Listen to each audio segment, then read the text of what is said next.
ஆற்காடு பகுதியில் இந்தியா கூட்டணியின் வேட்பாளர் அண்ணன் ஜெகத் ரட்சகன் அவர்களுக்கு பரப்புரை செய்திருக்கிறோம்.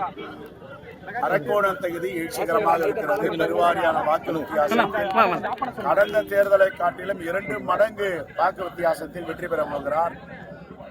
யார் ஆள வேண்டும், யார் ஆளக்கூடாது என்று மக்கள் தீர்மானித்திருக்கிறார்கள்.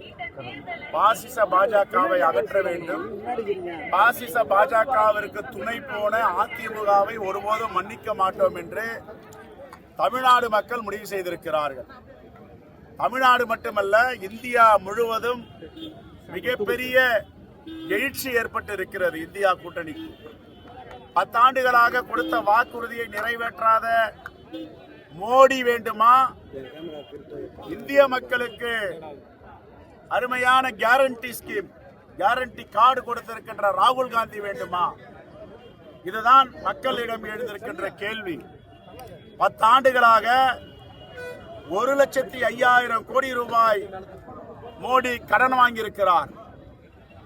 ஒரு இந்திய குடிமக்கள் தலைமையிலும் அவர் தலையில 1,50,000 ரூபாய் கடனை ஏற்றியிருக்கிறார். 1952 முதல் 2014 வரை 55 லட்சம் கோடி தான் இந்திய தேசிய காங்கிரஸ் ஆட்சியில் இருக்கும் போது பெற்றது. ஆனால் 10 ஆண்டுகளில் 2 மடங்கு அதிகமாக கடனை வாங்கி ஒரு இந்தியர் தலைமையிலும் 1,50,000 கடன் சுமையை ஏற்றியிருக்கிறார் மோடி. இந்த பணத்தை எல்லாம் யாருக்காக கொடுத்திருக்கிறார்? என்ன திட்டம் தீட்டியிருக்கிறார்?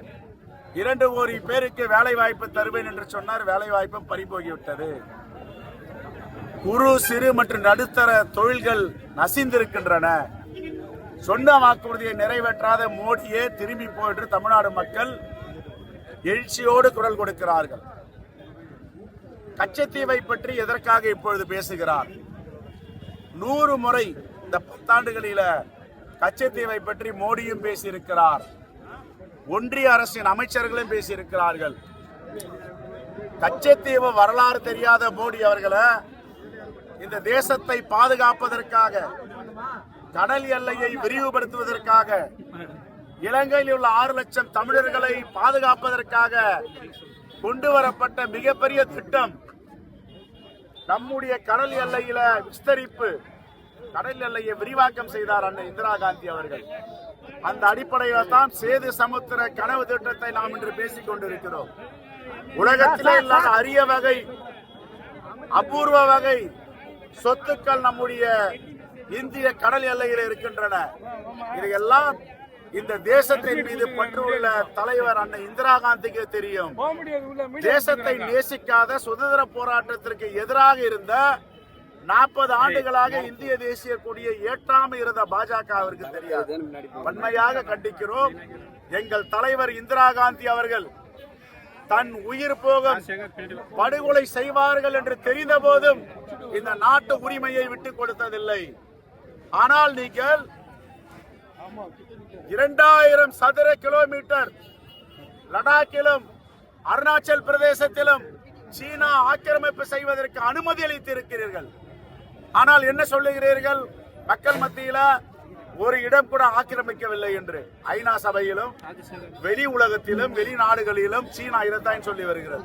அந்த நாட்டு பிரதமர் மோடியே ஒப்புக்கொண்டார் என்று.